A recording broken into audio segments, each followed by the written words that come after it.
ingeniero Javier González Contreras, también de Desarrollo de Producto en Salud Mundi.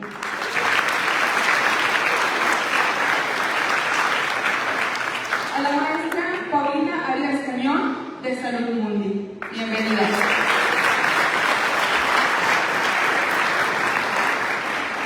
A la maestra Olimpia Liliana Rivas García, nuestra directora de los programas de Agricultura Sustentable y Protegida. Y agradecemos a la ingeniera Verónica González Anaya por su apoyo en este evento.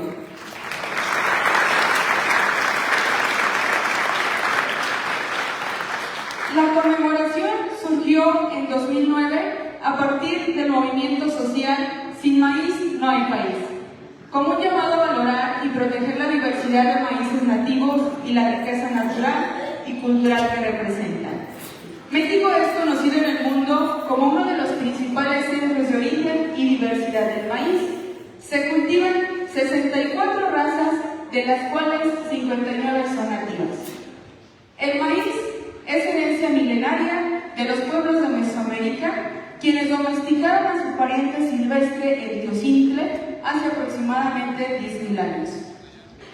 El maíz nativo enfrenta diversas amenazas, como la introducción de variedades transgénicas, la pérdida de hábitat y los cambios en los sistemas agrícolas.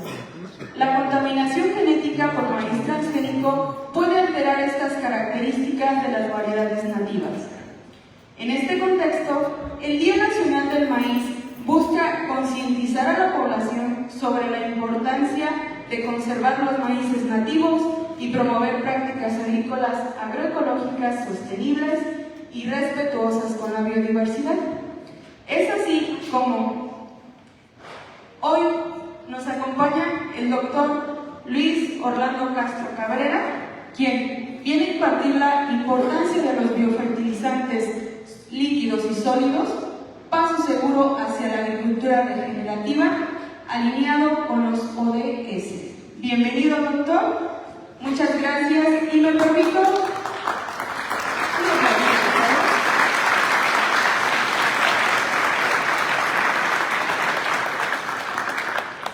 Me permito presentarlo, doctor Luis. Luis Orlando Castro Cabrera es el presidente del Consejo Directivo, director científico cofundador. Tiene doctorado en biofísica y un postdoctorado en genética, exprofesor titular de la Universidad de Nueva York y es director del Convenio de Universidad de Nueva York, NASA. Bienvenido, doctor, y los dejamos para que nos imparta esta importante plática.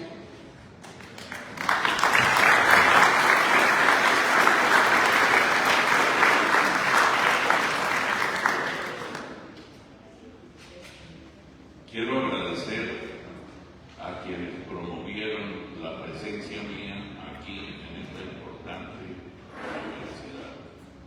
Es para mí un gusto estar aquí y reunirme con los jóvenes. Yo ya casi no tengo la oportunidad porque solamente dirijo algunos trabajos, algunos proyectos doctorales en algunas universidades de México y es todo lo que hago fuera de mi laboratorio. Entonces, un gusto volver a la época cuando yo empecé a ser profesor universitario. La importancia de los biofertilizantes es fundamental para la salud humana. Hablar de biofertilizantes es hablar de vida del suelo. La vida nace en el suelo. Si tenemos suelo y tenemos agua,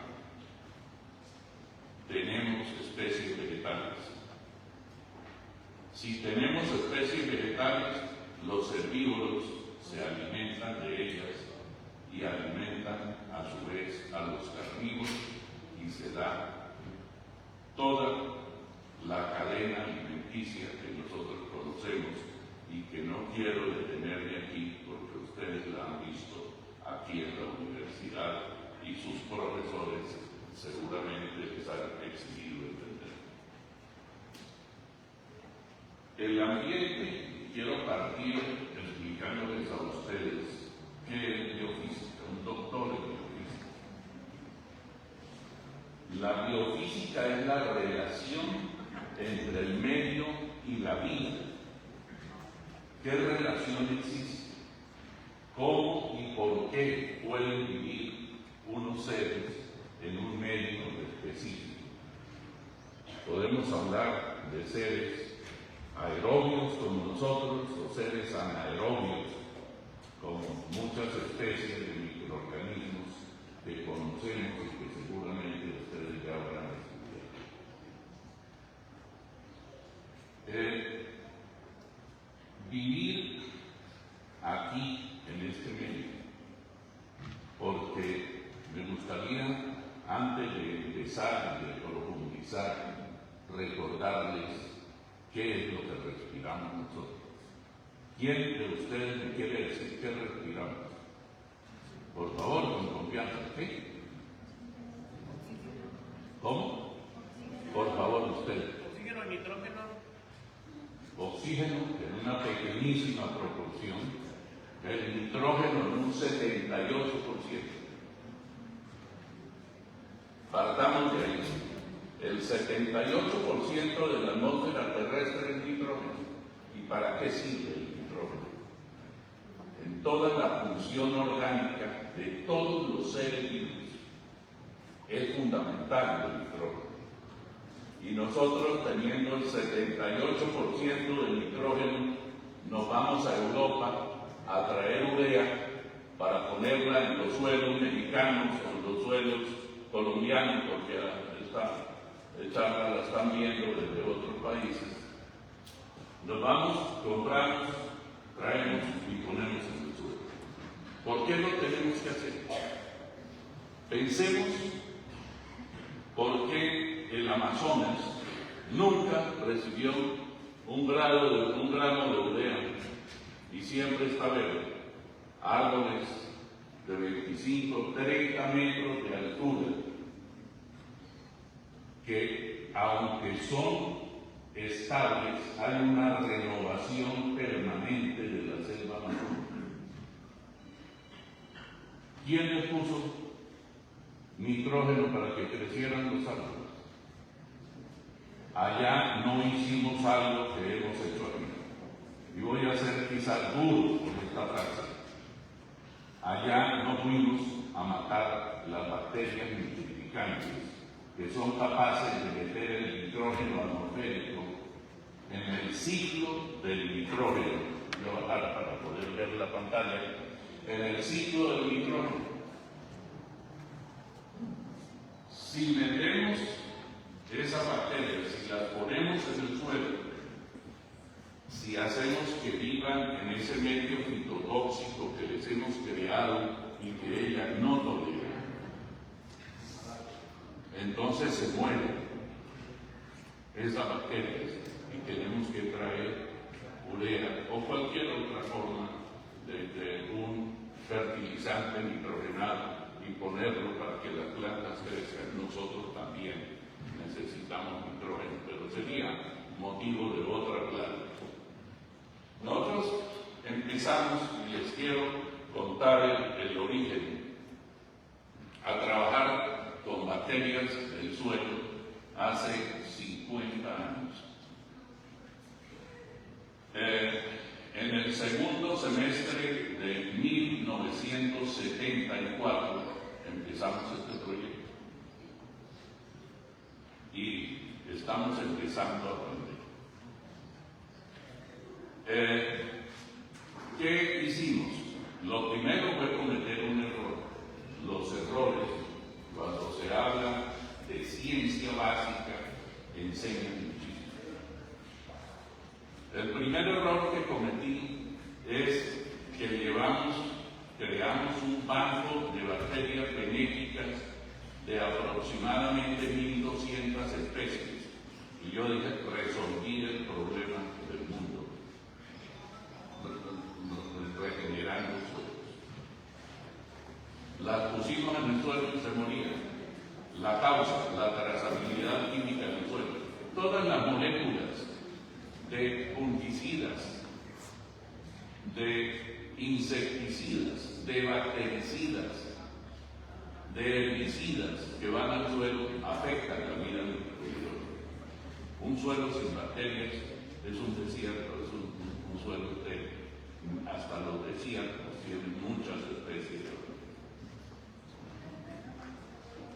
Empezamos a trabajar en un laboratorio que creamos. Yo soy de origen colombiano. Yo venía, como ustedes escucharon, de ser profesor titular en NYU y de ser director del programa entre la Universidad de Nueva York y la NASA. Entonces me fui en un programa de recuperación de cerebros curados a Colombia y hago ese trabajo. Cuando me enteré del problema, yo tenía dos alternativas. También escucharon que yo hice un postdoctorado en él. Entonces para mí era muy fácil abrir el ADN de las bacterias, quitar los enlaces de sensibilidad a una determinada molécula química y las bacterias vivirían en su medio. Eso se llama manipulación genética, porque quiero hacer una precisión y estamos promoviendo dentro del lenguaje científico global un cambio en ese término. Los seres modificados son diferentes a los seres manipulados. Una manipulación genética es cuando se interviene el ADN. Modificados somos todos nosotros, porque venimos de un ADN recombinante, en donde el papá y la mamá tienen ADNs diferentes que se diferencian en algunas partes de ellos, y surge un nuevo ser desde el momento mismo en que un espermatozoide perfora la pared de un óvulo. Ahí se recibe la herencia genética. Ahí tenemos una computadora con un potencial, inicia la vida en ese momento. Y tenemos una computadora con un potencial que tenemos que cargarle los programas y todos nuestros archivos para que sea útil. Entonces, al manipular esos microorganismos, la Organización Mundial de la Salud prohíbe que salgan de medios de alta especialidad. Yo no puedo entregarle un concentrado bacteriano a un agricultor y decir que ese es un medio de alta especialidad. Eso sería indefendible. Entonces, optamos por otra opción, y era la de generar un nuevo concepto en microbiología, que es el concepto de la quimioresistencia bacteriana. ¿Cómo se hizo? Y esto es metodología de desarrollo científico, lo que les voy a explicar.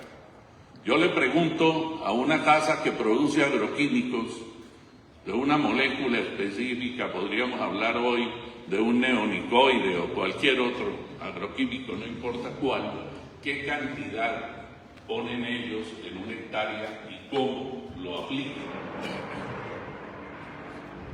Pensemos que me dicen, yo diluyo 500 gramos del ingrediente activo en 200 litros de agua y lo aplico en una hectárea y tiene una efectividad de 20 centímetros de profundidad. Los agroquímicos no son selectivos con los patógenos. Matan indiscriminadamente todas las especies de bacterias que están en el suelo. Entonces yo llevo esa misma cantidad reducida a un 20% al laboratorio. ¿Cómo lo hago? Primero, una balanza de precisión que me pesa una 10/1000 de gramo. Y después de eso, por diluciones, yo llego a la concentración que en lo general utilizamos menos del 20% de la concentración recomendada por el productor. Siembro la bacteria porque una caja de PET tiene 100 centímetros cuadrados, tiene 2 milímetros de profundidad su medio de cultivo y tiene que ser el 20% de lo que le aplicaron a 10.000 metros cuadrados a 20 centímetros de profundidad, es decir, 2.000 metros cúbicos de suelo. Ahí empieza a crecer y yo tengo que repetir esto, por lo menos, si me va bien, 10 veces, hasta que el campo se me llena y las bacterias crecen fácilmente en ese medio fitotóxico para ello. Lo voy aumentando, pero para no hacer demasiado largo y dar oportunidad, y espero que pregunten al terminar, les quiero comentar que llegamos a concentraciones con la especie más crítica del 1.3% de lo recomendado, es decir, el 130% de la dosis recomendada. Y en el mejor de los casos, al 630% con bacterias. Entonces, ¿qué hacemos con esa bacteria?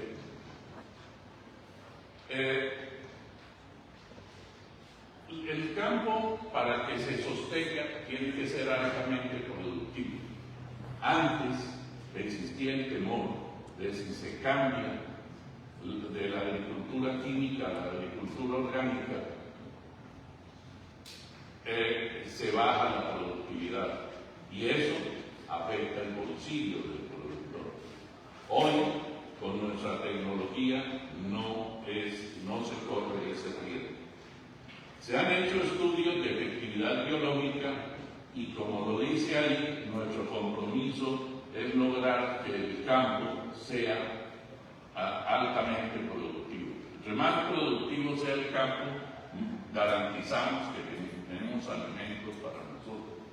Más aún ahora, cuando se anuncia una crisis alimentaria, y no sé si ustedes saben que la India, un gran productor de granos, dejó de exportar granos. Eso tiene un efecto en el mercado global. Ucrania, un gran exportador de granos, un gran productor de urea, hoy por las circunstancias que ustedes conocen, ya no produce ni granos ni fertilizantes nitrogenados, porque lo producía con el gas ruso. Entonces, nosotros, al llevar a ese laboratorio, que es de investigación científica y de ciencia básica, el laboratorio, y tiene un sector de reproducción de bacterias ya para uso industrial. Entonces hacemos ese trabajo que les he explicado. Aquí me están poniendo más joven, 40 años, pero bueno, son 50. Eso es. Y esto, ¿qué hacemos con esas bacterias? ¿Cómo validamos científicamente el trabajo hecho en el laboratorio? Lo primero es que lo llevamos con fundamento en el Acuerdo de Budapest. Seguramente ustedes lo conocen, no les pido a ustedes que investiguen, que México lo firmó, lo aprobó el Congreso de México, lo sancionó el presidente de la República y se une a 196 países que acogieron el Acuerdo de Budapest, que es un acuerdo que pretende tener los recursos genéticos del país en un solo lugar. Y aquí en México hay un banco de depósitos que está cerca de Guadalajara, en las instalaciones del INPA, que se llama Centro Nacional de Recursos Genéticos, avalado por la OMS, la Organización Mundial de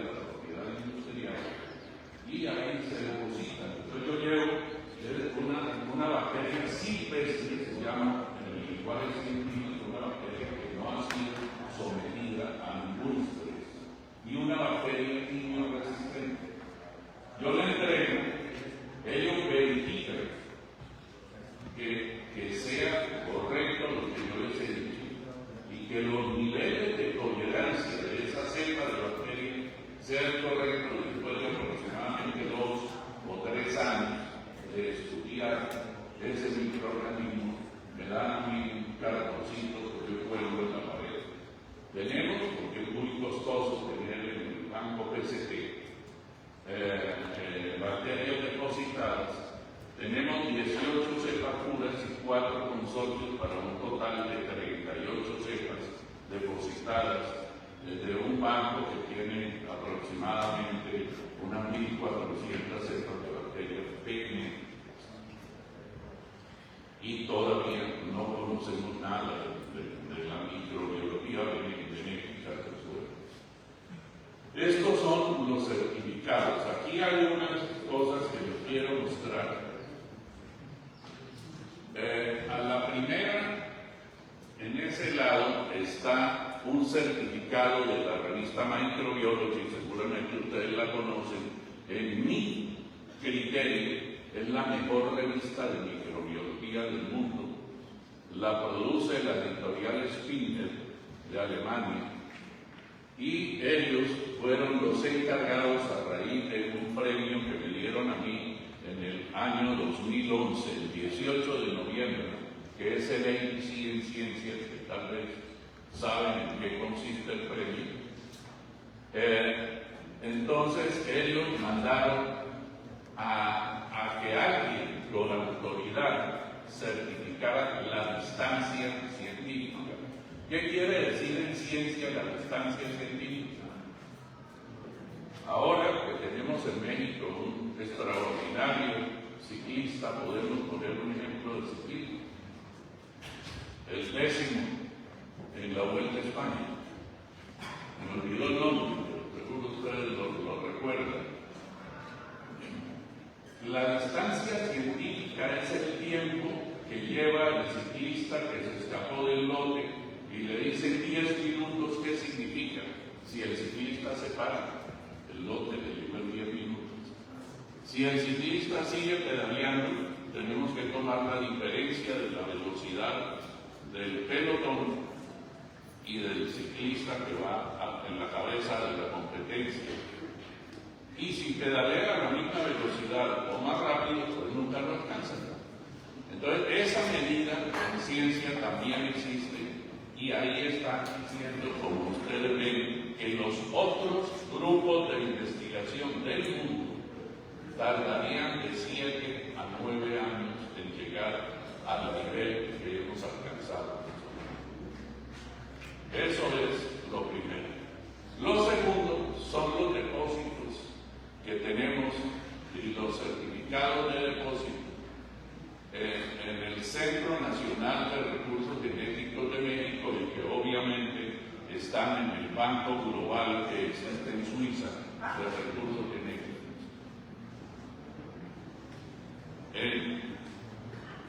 Estos certificados tienen una utilidad. Podemos pasar al siguiente, por favor. No están los títulos de patente. Tenemos 14 títulos de patentes sobre quimioresistencia, de los cuales 12 son patentes PCT, es decir, de cubrimiento global.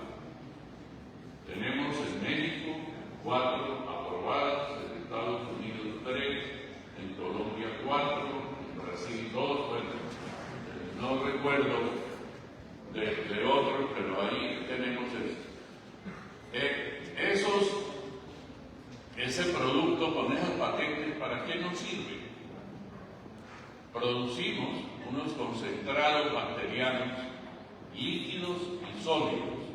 Concentrados que llegan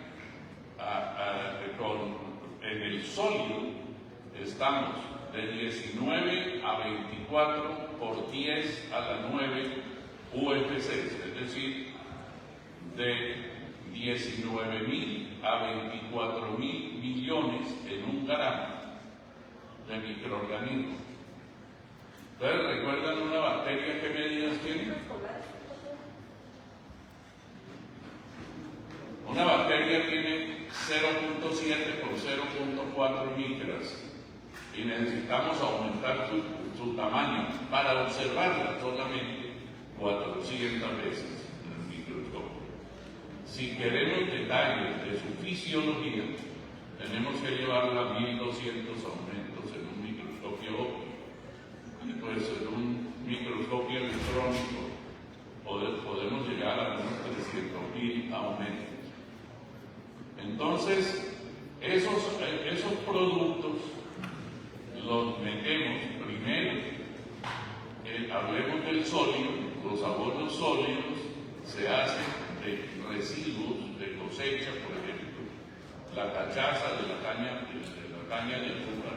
Hemos trabajado mucho en México con cachaza de caña de azúcar, con equinasa, con bobinasa, con gallinasa, con polinaza, residuos de cosecha en general. Hemos trabajado aquí en este sector, trabajamos el esquilmo de cebada, que el ingeniero Hugo, que está aquí con nosotros, participó en eso, y se producen abonos. ¿Qué necesitamos nosotros? Un medio donde puedan vivir las bacterias. ¿Qué requiere una pecera aerobia para vivir? Lo primero, y la primera causa de muerte de un ser aeróbico es la falta de aire. La segunda es por deshidratación. Y la tercera es por inanición, por falta de alimento. Cuando tenemos en un abono sólido esas tres condiciones, las partículas permiten el flujo de aire que retienen la humedad y que le suministran alimento a los microorganismos, la estabilidad de ese producto es superior a 2 años.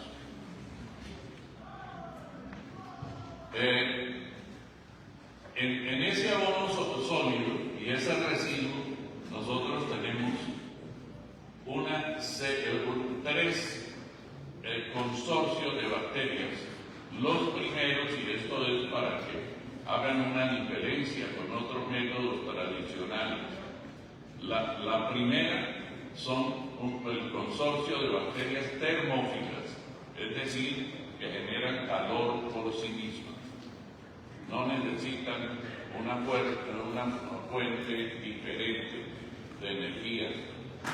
Entonces ellas generan calor y ese primer consorcio se llama bioterm y rompe las cadenas cortas. ¿Qué son las cadenas cortas? Son los azúcares, los almidones, los lípidos, grasas, las proteínas, que es lo que huele feo. Y esas cadenas cortas en menos de una semana están totalmente mineralizadas. ¿Qué nos queda? Fibras de celulosa, hemicelulosa y lignina.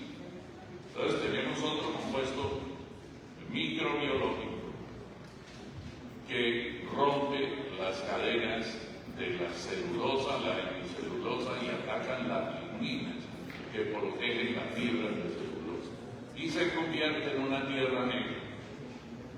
Antes a eso se le llamaba abono, hoy no se le puede llamar abono, es un sustrato. Para hacer un abono necesitamos ponerle unas bacterias nitrificantes, las que son capaces de tomar nitrógeno atmosférico y meterlo al ciclo del nitrógeno. Bacterias fosfato reductoras, que ahí hay otra razón para explicarlo. México tiene una gran cantidad de reservas de roca fosfórica y nos vamos a comprar pentóxido de fósforo a Cargill para ponerlo en el suelo. ¿Cuál es la diferencia entre la roca fosfórica y el pentóxido de fósforo? Un oxígeno. Ese oxígeno lo involucra las bacterias al P2O4, lo convierten en P2O5, lo vuelven hidrosoluble y las plantas lo pueden hacer.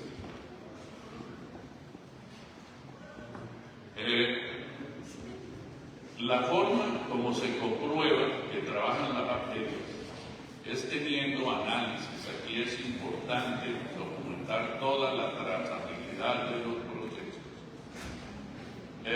¿Cuánto fósforo tiene usted antes de una cosecha, cualquiera que sea? ¿Cuánto requirió esa cosecha si produjo, en el caso del maíz, ejemplo que viene a lo que estamos celebrando? Necesitó el maíz para producir 15 toneladas en un hectárea. Y eso lo tomamos y lo restamos.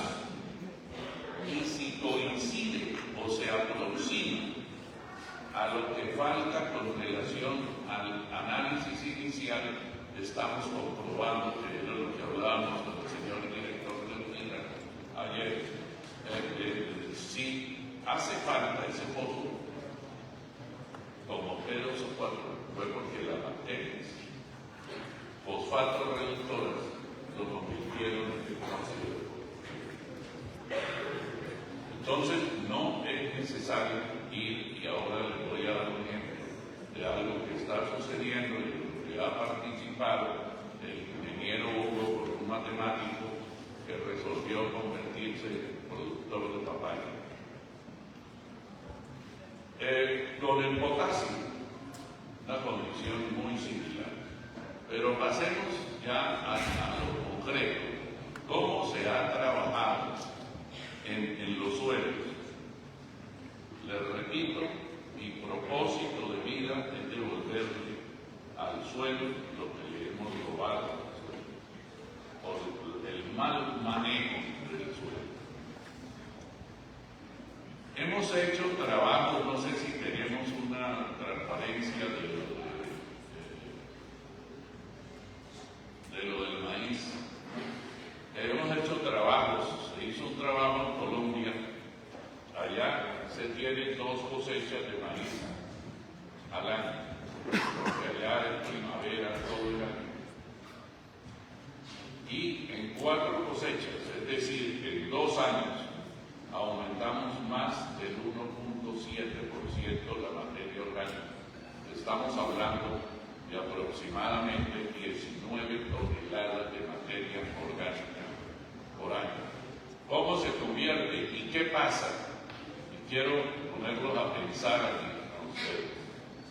¿Qué pasa con la biomasa bacteriana? Cuando nosotros tenemos esas concentraciones de bacterias en el suelo, una bacteria se reproduce en su periodo de vida, hablo de bacterias específicamente, hasta 200 veces. El periodo de vida de una bacteria es de 8 horas. Hay 3 generaciones de bacterias en un día. Si ustedes parten de una concentración en el suelo estimemos la mitad, para ser optimistas, de lo que tiene un abono sólido, entonces tenemos en el abono 20 por 10 a la 9, es decir, 20.000 millones de bacterias. Si tenemos en el suelo 10.000 millones de bacterias y se reproducen 200 veces en cada generación, y cada generación es de 12 horas, ¿cuántas bacterias tenemos en el suelo? Y todas las que mueren, ¿de dónde toman la pared celular? Recuerden que las bacterias tienen paredes celulares. Entonces, esas paredes celulares de la bacteria, ¿dónde van? ¿Cuáles son los elementos? Son 6 elementos que componen la pared del celular, pero el principal es la proteína. Eso va al suelo y genera más vida bacteriana. Hay un error que me ha tocado corregir, y perdónenme por la rigidez de la conferencia. Ahí está el crecimiento bacteriano. Este es un trabajo hecho en la Universidad de Berkeley, de la Universidad de California, seccional Berkeley, para ser exacto. en donde pusieron 100 UFCs en la hora 0. En la hora 1 tenían 200, ya se habían duplicado. Y miren, en la hora 2, 6.000, en la hora 3, 50.000, en la hora 4, 400.000 y en la hora 5, más de 3 millones de bacterias. Si pensamos en bacterias multiplicantes y cada una lleva una molécula de cuánto nitrógeno estamos utilizando, eso se puede calcular partiendo del contenido de nitrógeno de un sustrato y multiplicándolo por cada bacteria y en cada. Es una progresión geométrica la que se hace ahí. Con estos productos que regeneran suelos, son generadores de suelo, reconstruyen los suelos, se pueden crear suelos donde los suelos están totalmente agotados. Por ejemplo, los suelos que quedan después de una acción de minería. Entonces ahí podemos construir un suelo donde crezcan especies vegetales. Hay algunos problemas. Por ejemplo, la minería del oro quedan muchísimos metales pesados y pues lo que se produzca ahí no sería apto para el consumo humano, pero sí se pueden tener especies vegetales que por lo menos puedan tomar oxígeno, romper las cadenas estables y covalentes del CO2 y entregarnos oxígeno. En esta gráfica estamos viendo un lote de maíz. Se hizo el lote 6A3, que quiero que nos concentremos solamente en ese. 6A3, que fue el que nosotros manejamos. Ahí fue donde pasó la materia orgánica y miren que el aumento de la materia orgánica tiene una relación con la productividad. Ahí subió la productividad a 9.98 toneladas por hectárea, es decir, casi 10 toneladas, y viene de 7.58, pero ahí ya no es solamente ese lote de 7.25 hectáreas, ahí es un lote de 98 hectáreas. Estos son los resultados y miren el 6A3, que se le pusieron 4 toneladas de bioabono sólido, se le aplicó bioabono líquido, 4 litros por hectárea año, es decir, 2 litros por cosecha.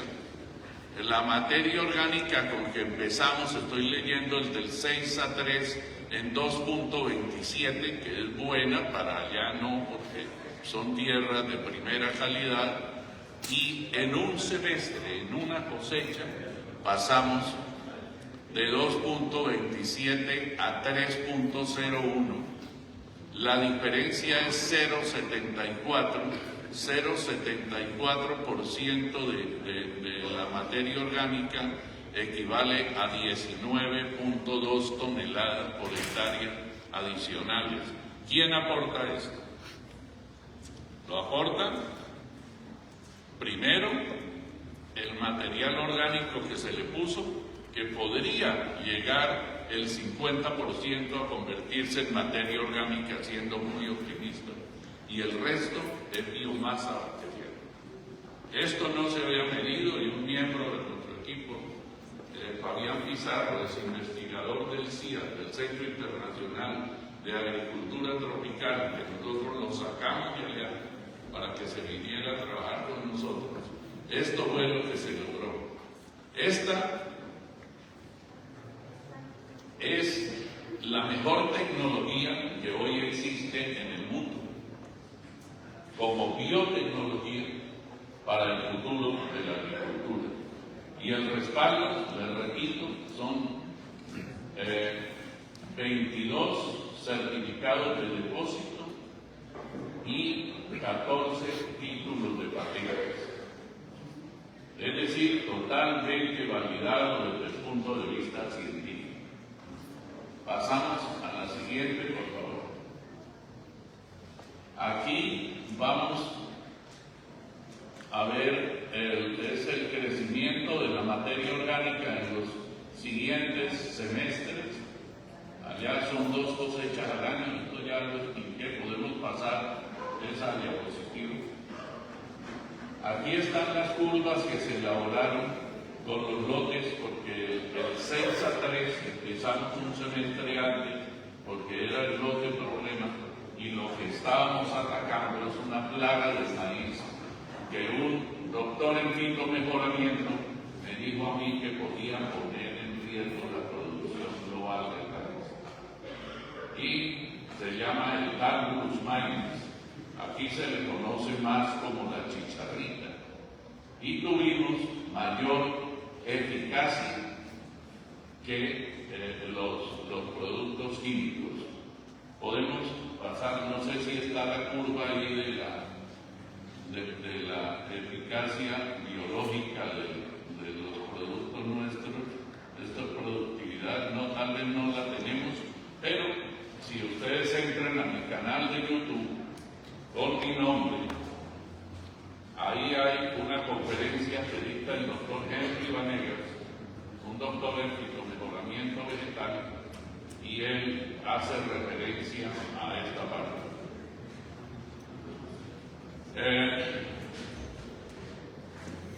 Aquí está la forma como se calcula todo. Esto es desarrollado por mí, les pido por favor la atención para que ustedes puedan hacerlo. La forma como se calcula con una precisión del 99.9% la aportación de nitrógeno a una planta medido foliarmente. Se toma primero la cantidad de nitrógeno reportada por un laboratorio. Eso se multiplica por 3. ¿Por qué por 3? El laboratorio está reportando lo que se midió en un momento determinado en el tiempo. Cuando viene la otra generación bacteriana, es otro el nitrógeno que hay ahí. El nitrógeno, como ustedes saben, él no se puede detener en un lugar. Él entra al ciclo del nitrógeno y se toma el número de generaciones, vamos a asimilar, y la asimilación medida foliarmente, pues en la media fue del 17%, para seguridad y para cálculos de nutrición le pusimos el 15%. Entonces, el total en 120 días se calcula de esa manera y nos daría, en este caso, que aquí está abajo la formulita, 50.7 kilogramos de nitrógeno por tonelada de producto, esto es para el abono sólido, aplicado. Recuerden que ustedes me van a decir 50.7 es un bulto de urea, ¿no? La urea solamente trae en el momento de impactarla el 46%. Entonces, ahí estamos castigando el aporte de nitrógeno de la bacteria. Pero esta es la forma de explicarles a ustedes cómo aportan las bacterias nitrógeno a los cultivos y al ciclo del nitrógeno en general en la tierra. Aquí está una gráfica que es muy básica de cómo opera el ciclo del nitrógeno, pero esto lo pueden ver ustedes para no entrar a explicar esto tan básico. Lo pueden ver ustedes posteriormente, aquí va a quedar la presentación, y si no pueden entrar a mi canal de YouTube o y van a encontrar muchísimo más información. En los aportes de fósforo también, cómo se dan y cómo son capaces las bacterias de aportarle un oxígeno a la cadena del P2O4 para convertirlo en pentóxido de fósforo. Y pues el fósforo hay que tener en cuenta lo que se le aplica. Si ustedes van a aplicar ropa fosfórica, más el fósforo que tenga el suelo. Hay que tenerlo en cuenta para ver la eficiencia de conversión de la bacteria. Pasa a la siguiente. Aquí está el aporte de potasio. Aquí los iones, los cationes. Los ingenieros agrónomos manejan muy bien esto y cómo las bacterias oxidantes aportan la parte fundamental para que las plantas puedan tomar el potasio del suelo.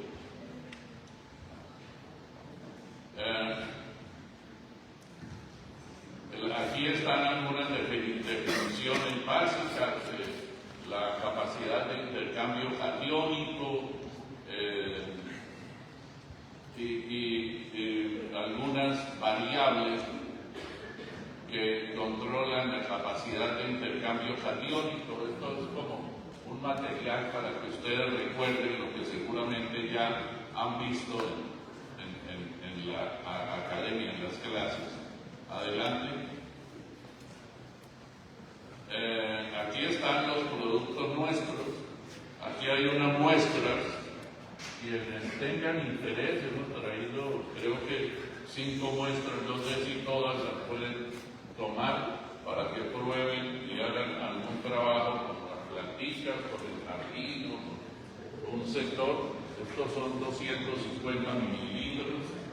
Entonces, si todos están interesados, no lo llevamos.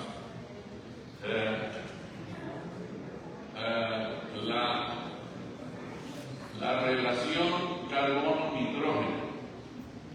Ahí hay algo que se ha venido modificando y se consideraba que la relación ideal del carbono-nitrógeno en los compost, por ejemplo, era de 30:1.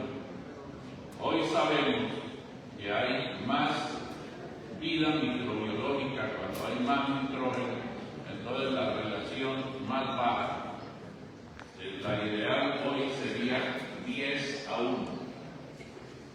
Entonces son conceptos que se van modificando en los diferentes. Aquí hay una, pero no sé, me estoy alargando demasiado, ya lo veo calzados a ustedes. Entonces me gustaría dejarles la presentación, que todas las preguntas que tengan las hagan, y yo vía correo o mi gente, la que trabaja conmigo, le vaya respondiendo las inquietudes, si es que les interesa el tema. Entonces, pues muchas gracias. No sé si tengo la oportunidad de responder preguntas.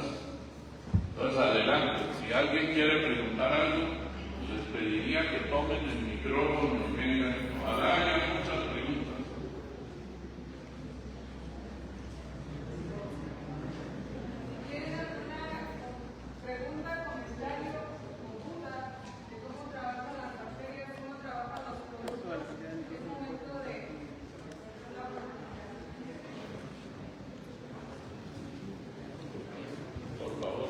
¿Quiere venir?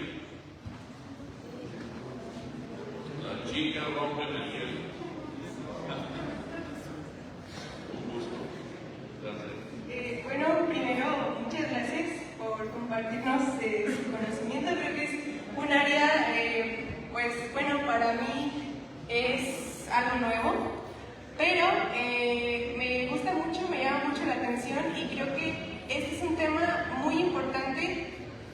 No solo para nosotros y para los maestros, sino que para todo el mundo.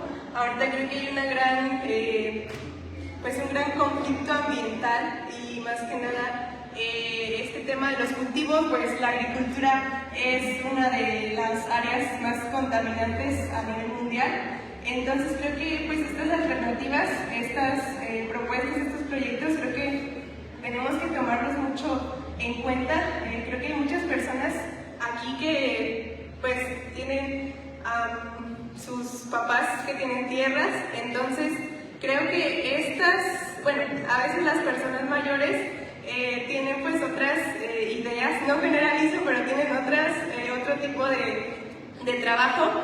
Entonces creo que nosotros como jóvenes y como estudiantes tenemos ese compromiso de extender este conocimiento, a lo mejor no tan profesionalmente como usted, pero sí podemos, no sé, comentarlo con productores que conozcamos. Oiga, ¿no le gustaría probar este producto? Pues para promover una agricultura más sostenible, que es nuestra carrera. Entonces, bueno, pues principalmente muchas gracias por eso. Y bueno, mi pregunta aquí más bien es, ¿cómo trabajan ustedes esta parte, esta cuestión de, ¿cómo decirlo?, de platicarlo con los productores para que puedan implementar este tipo de procesos en su producción? Muchísimas gracias. Permítame un momento, se ganó un abono. Muchas gracias.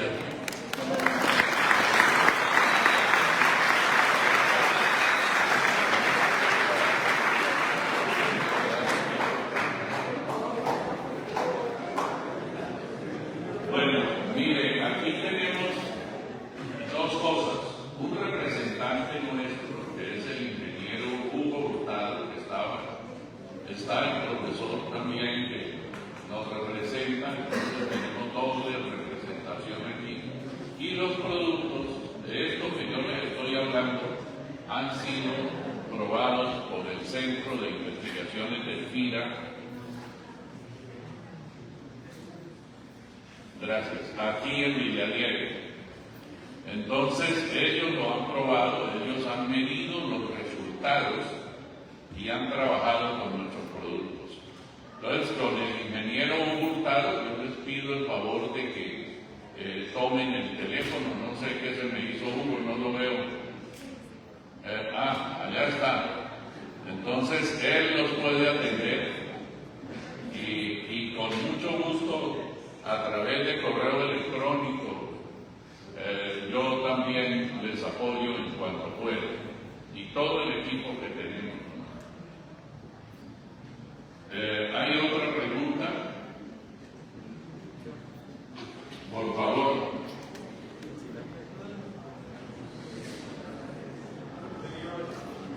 Buenas tardes. Mi pregunta viene del aspecto de la fuente de los organismos nitrificantes. ¿Habría alguna diferencia significativa en la producción de nitrógeno? ¿Se toma en cuenta los fertilizantes que provienen de las algas? Perdón, ¿cuál es su nombre? Elías Jiménez Vázquez. Ok, Elías, mira, una molécula de él químicamente es igual de donde proviene.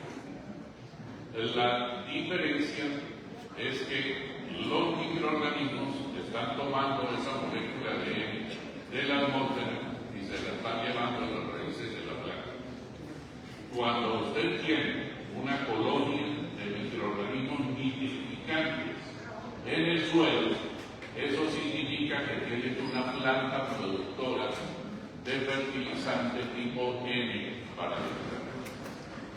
Y lo que queremos nosotros con la quimioresistencia es que las bacterias benéficas se vuelvan hospederas permanentes del suelo y así bajar los costos de la producción agropecuaria.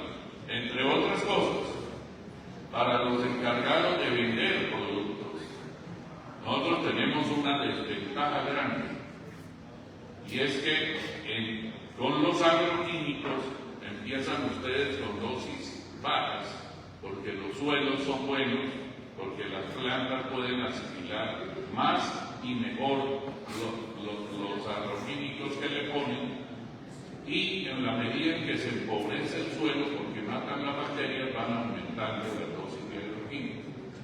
Con lo orgánico empieza uno con dosis altas para mitigar el daño que se ha hecho con estos agroquímicos y va bajando la necesidad. Cuando usted llega a suelos que tienen arriba del 4 o del 5%, usted necesita dosis de mantenimiento, que son muy inferiores a las dosis de recuperación del suelo. Entonces, eso es la verdadera diferencia. Tener una planta propia de producción de nitrógeno para las plantas o comprar el nitrógeno para ponerlo en el suelo y que se dé un proceso a través del cual las plantas puedan asimilar. ¿Satisfecho con la pregunta? Muchas gracias por preguntar.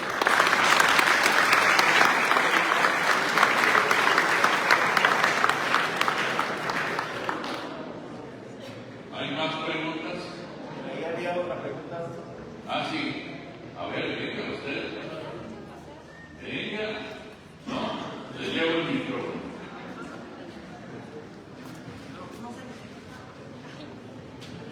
¿Le da pena? No, si le da pena, venga. Aquí se le quita la pena. La primera vez que yo me paré en público me temblaban las piernas. Todavía lo recuerdo. Bueno, yo tengo una pregunta.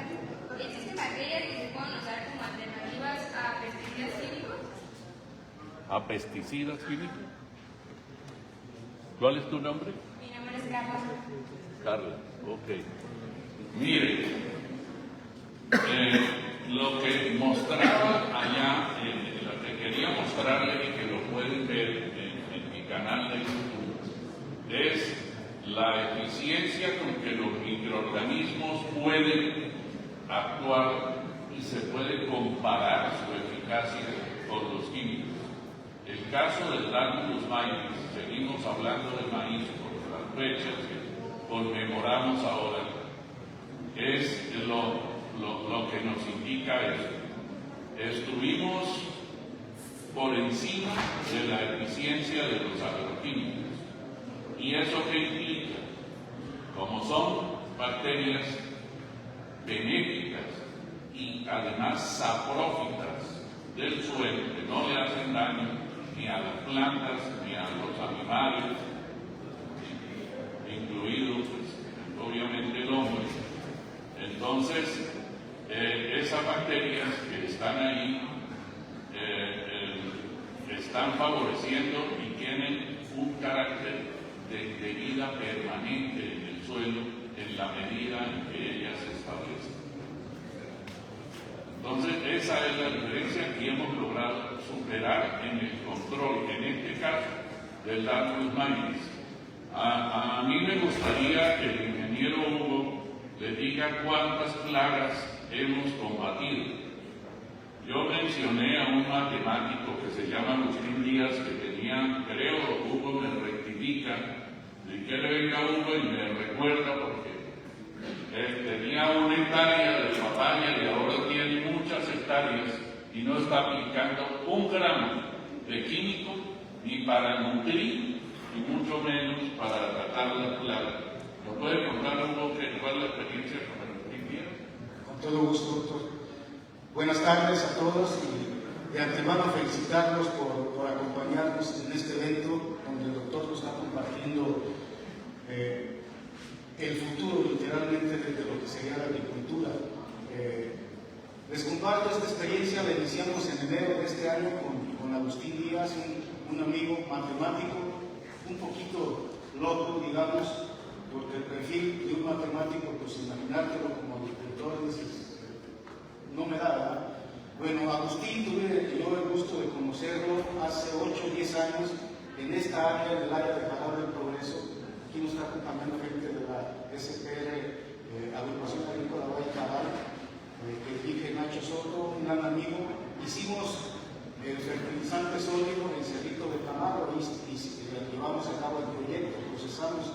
El Cerrito de Camargo fueron 1.500 toneladas de rastrojo, de los residuos de rastrojo, que ustedes ven los pajeros que hacen las macototas, nos regalaron las vacas que se mojaron, que se destruyeron, que se abrieron.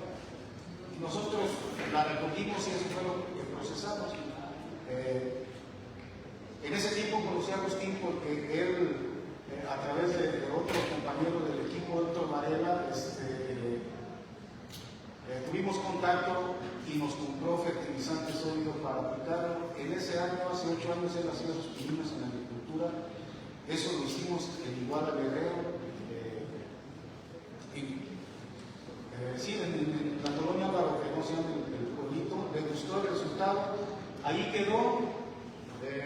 La experiencia en Guerrero no fue lo que él esperaba. Después los aires lo llevaron a Coaxingo, Puebla, en el corazón de la Mixteca poblana.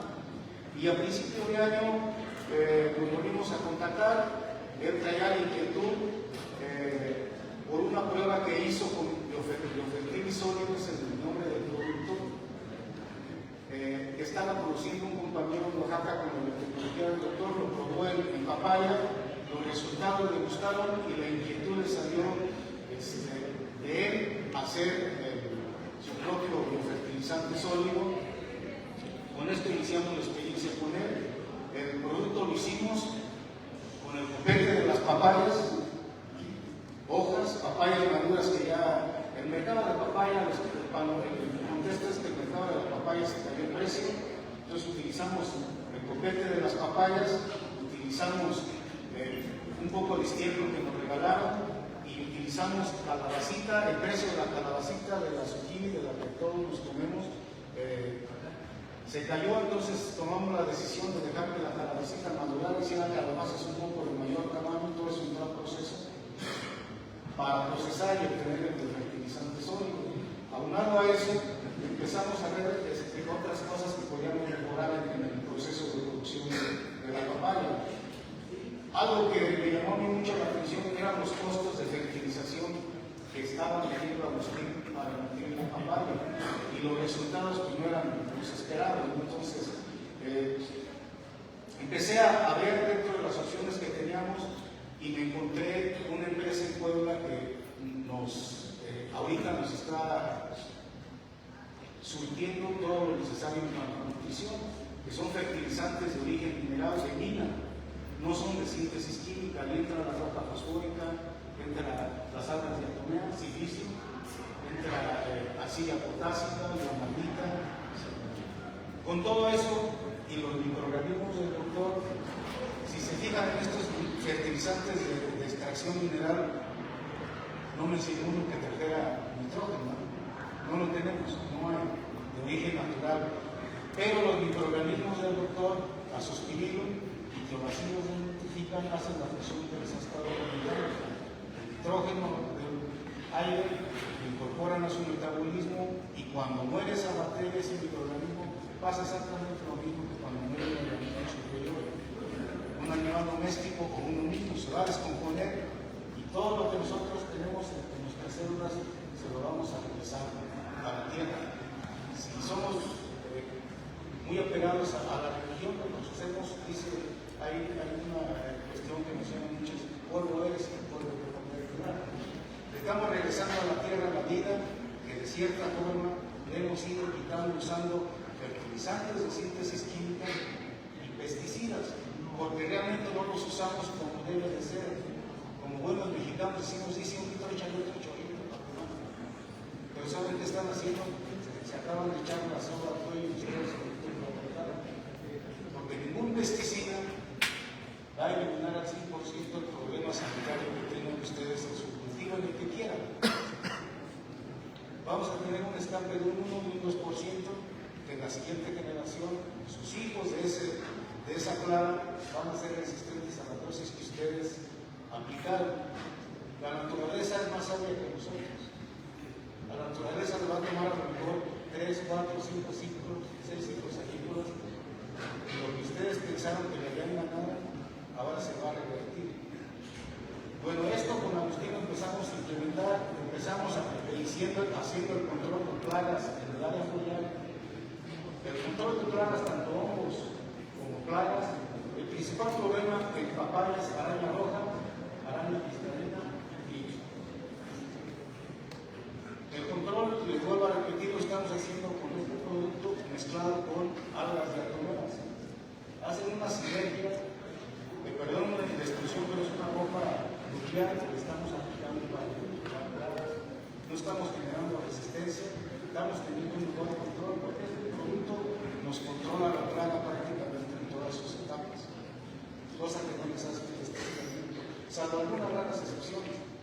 La mayoría de los pesticidas químicos controlan adultos, controlan larvas, controlan huevos.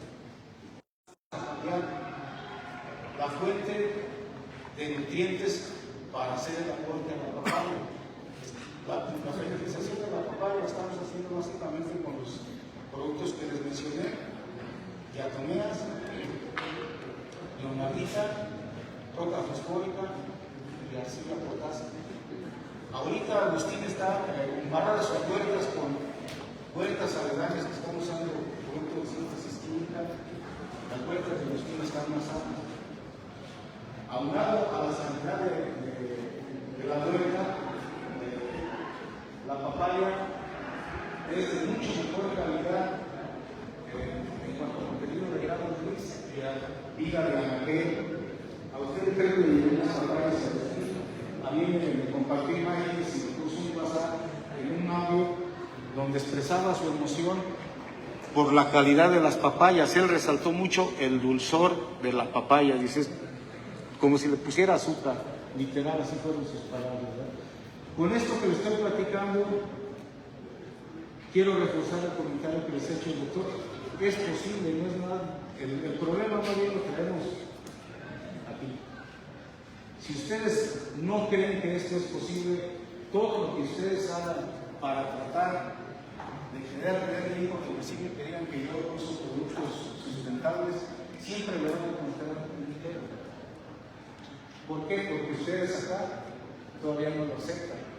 En el momento que ustedes acepten este tipo de alternativas como viables, que ya nosotros lo hemos visto en campo, en este caso Villadiego, el CDT que ustedes aquí lo tienen muy cerquita, visítenos, el ingeniero los va a atender de maravilla y les va a compartir este tipo de experiencias, así como otro tipo de experiencias de agricultura sustentable, de agricultura regenerativa.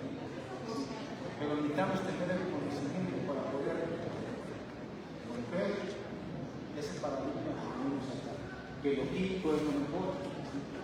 No sé si recuerden, hace muchos años nuestra mercadotecnia es camina y se necesita un mineral para meter el mercadotecnia. Las grandes empresas transnacionales lo tienen, pero ese costo lo están pagando. Yo imagino que cuando deben ser sus papás o algún valor de eso. Entonces, él es el que está pagando el rendimiento de la mercadotecnia, todo. Porque eso es lo que paga el precio en el producto. A lo mejor recuerdan una música hace mucho tiempo que decía, si es bueno, es bueno. ¿Para quién? Habría que preguntarnos para quién es bueno. Porque si ustedes ven, en el medio rural, yo soy el medio rural, yo soy una comunidad de 56 familias, el rancho con el lugar que decimos. Pero te das cuenta en las mismas comunidades que hay personas jóvenes, incluso niños, que están presentando enfermedades que cuando yo fui niño, ya soy muy clásico, yo tengo 62 años. Yo cuando fui niño, escuchar hablar en mi círculo social de alguien que tenía cáncer era muy grave. Y la persona que decía que murió de cáncer era una persona de 70, 80, 90 años, una persona grave. Ahorita si ustedes son un poquito curiosos y tienen algún valiente y les ha tocado el doctor, van a ver que prácticamente recién nacidos neonatos ya tienen problemas de salud. No sé si lo sepan, una muy mala noticia para el micrófono al doctor. Los venenos esos jamás les va a eliminar su cuerpo. Los venenos no son como hoy me fui de parada porque terminamos la carrera y se nos pasaron las copas normal. En 2-3 días su cuerpo ya no tiene residuos de polvo.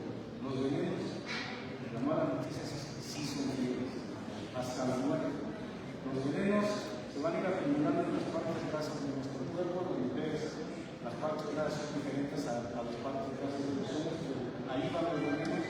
Ese es